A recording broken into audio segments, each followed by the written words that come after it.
Bhim army और आज़ाद समाज party के अध्यक्ष चंद्रशेखर आज़ाद इस वक्त हमारे साथ हैं। आप रामपुर गए थे और आपको तो वहाँ पर डिटेन कर लिया गया, क्या कहेंगे? ये नया उत्तर प्रदेश है जो योगी आदित्यनाथ जी के शासनकाल में जो अन्याय अत्याचार कमज़ोर वर्गों पे होगा, उनके साथ जो जुल्म होगा, उनकी हत्याएं होंगी, उनके बहन बेटियों के साथ मारपीट होगी और कोई आवाज़ उठाने जाएगा तो उसको रोक लिया जाएगा। और फिर जिस तरह से शव को पुलिस का कहना है कि भाई हमने जो है परिवार की मर्जी से कहा किया, लेकिन परिवार ने मुझे बताया किस तरह से डरा के धमका के सबको जो है उसको अंतिम संस्कार किया गया पुलिस की कड़े पुलिस के पहरे में। ये भी कई चीज़ें जो हैं सरकार के ऊपर बहुत बड़ा सवाल खड़ा करती हैं। मैंने वादा किया था कि मैं जाऊंगा, ज़रूर जाऊंगा, फिर मैं गया भी, लेकिन मेरे जाने से पहले बहुत सारी चीज़ें जो हैं वो ख़त्म कर दी गई थी। ये भी मैंने जो है वहाँ जाके देखा। कैसे देखते हैं आप ये सब चीज़ों को? अब तो आप भी इस पूरी मामले की सीबीआई जांच की मांग कर रहे हैं। देखिए, ये एक घटना सामान्य घटना नहीं है। जी। पहली बात तो मीडिया द्वारा दिखाया गया कि दो पक्षों में झड़प हुई, ऐसा कुछ है नहीं। ये पूरा मामला 2 महीने पहले उन्होंने एक बोर्ड की स्थापना की थी। गांव के जो प्रधान हैं उन्हीं ने उस बोर्ड का जो है अनावरण किया था। सब लोगों की सहमति से बोर्ड लगा था। फिर किसी ने शिकायत की, पुलिस वहाँ जाती है मौके पे, और वहाँ एक आपको जान के आश्चर्य होगा कि वो रेतीली ज़मीन है पूरी, और उस जगह पे उस समय कोई पुरुष नहीं था। कुछ छोटे बच्चे जो स्कूल से पेपर दे के आए थे और टोटल महिलाएं। उन महिलाओं पे जिस तरह के जो है वीडियो सामने आ रही है, जिस तरह से उनके साथ मारपीट की गई, जिस तरह से उनको जो है गालियां दी गई जाति सूचक, जिस तरह से उनके जो है हाथ पैर तोड़ दिए गए, और फिर सरेआम गोली चलाई गई, 8-10 राउंड फायर किया गया, जिसमें एक बच्चे के सर को चीर के गोली निकल गई, और एक बच्चा इसके दोनों पैरों में गोली लगी हुई। आपको जान के अचरज होगा कि इतने संवेदनशील मामले में अभी तक 36 घंटे बीत जाने के बावजूद भी उस बच्चे के पैर से गोली नहीं निकाली अस्पताल ने। मैं कल भी एक शंका जाहिर कर रहा था कि ऐसा ना हो कि इंतजार किया जा रहा हो कि इस बच्चे की डेथ हो जाए, और क्योंकि वो आई विटनेस है मौके का, वो पूरे मामले को बताएगा कि किसने कहाँ से गोली कब चलाई और किसने इस पूरे जो है क्या इसके पीछे पूरी घटनाक्रम था। इन सब चीज़ों को समझते मुझे ऐसा लगता है कहीं उसकी का इंतजार किया जा रहा है, कहीं उसकी जान ही ना चली जाए।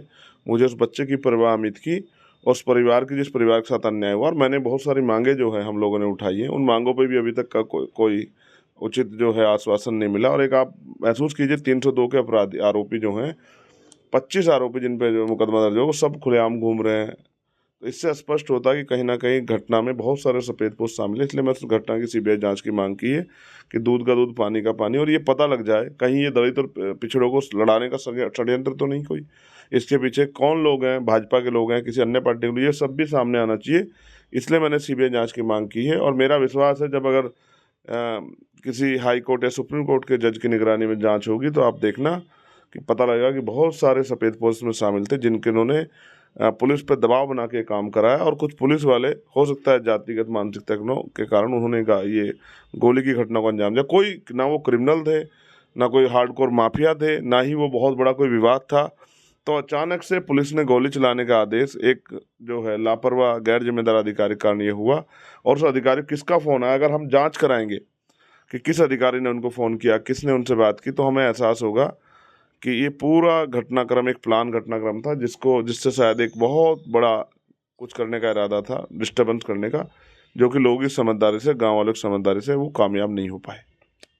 शेखर भाई, 2 दिन पहले राज्यसभा जब चुनाव हुए हैं उत्तर प्रदेश में, तो समाजवादी पार्टी और बसपा के विधायकों ने कहा कि हम तो अंतरात्मा की आवाज़ है और वो तो भाजपा को वोट दे, पक्ष में वोट करें।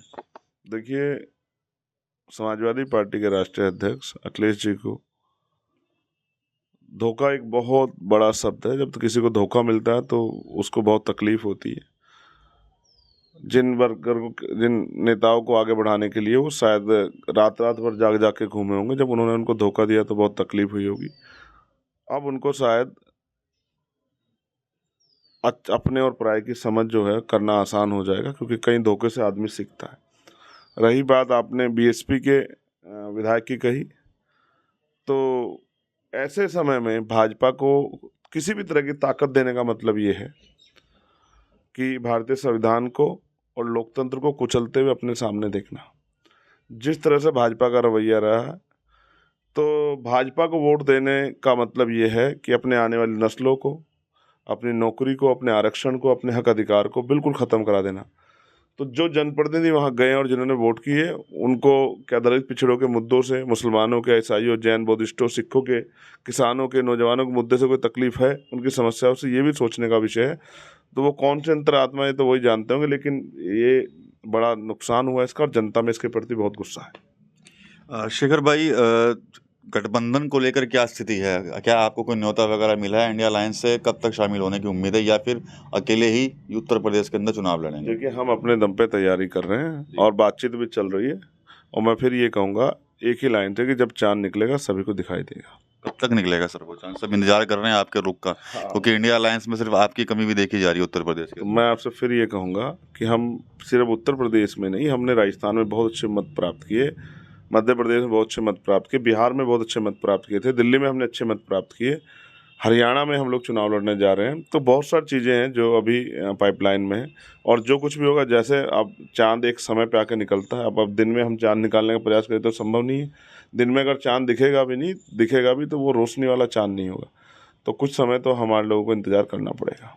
कितनी सीटें सर यूपी के अंदर? कम से कम 25 की बात चल रही है, सुना है कि आप 25 सीटों पर लड़ना चाह रहे हैं उत्तर प्रदेश के अंदर। हमारी तैयारी तो देश भर में उन सीटों पे जहां हमने वोट बैंक तैयार किया है, जहां हमारे लोगों ने लड़ना सीख लिया है, जहां हमारे लोग आवाज़ उठाने लगे, उन सभी सीटों को लड़ने के लिए। लेकिन जैसा मैंने कहा कि ये ऐसा समय है कि हम कोई भी गलती नहीं कर सकते और बहुत सोच समझ के फैसले लें। तो ये पार्टी की पॉलिसी का मामला है, मैं अकेला इसके लिए जिम्मेदार नहीं, मैं तो एक पार्टी का सामान्य सा वर्कर हूँ।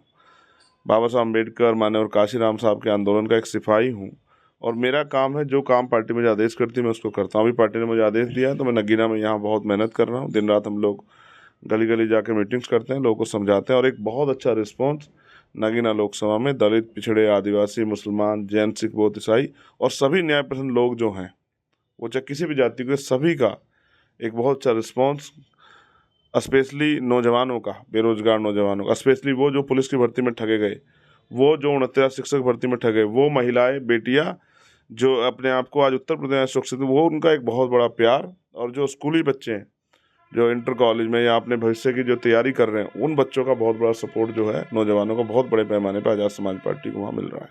सीए को लागू करने की बात कह रही है आचार संहिता लगने से पहले सरकार। अब सरकार उनकी, अब तो देश में ये हालात हैं, जिसकी लाठी उसकी भैंस।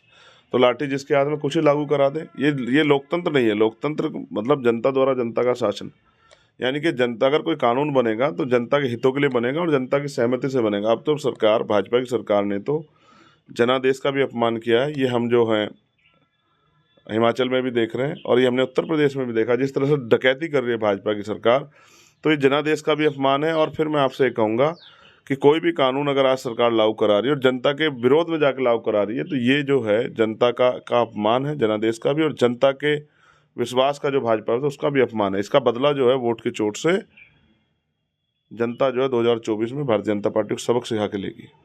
तो ये थे भीम आर्मी चीफ और आज़ाद समाज पार्टी के राष्ट्रीय अध्यक्ष चंद्रशेखर आज़ाद। साफ तौर पर रामपुर की जो घटना हुई है उससे काफ़ी आहत हैं। इसके अलावा उस पूरे मामले की सीबीआई जांच की मांग जो है चंद्रशेखर की गई है। टीवी 9 यूपी के लिए विकास कपिल।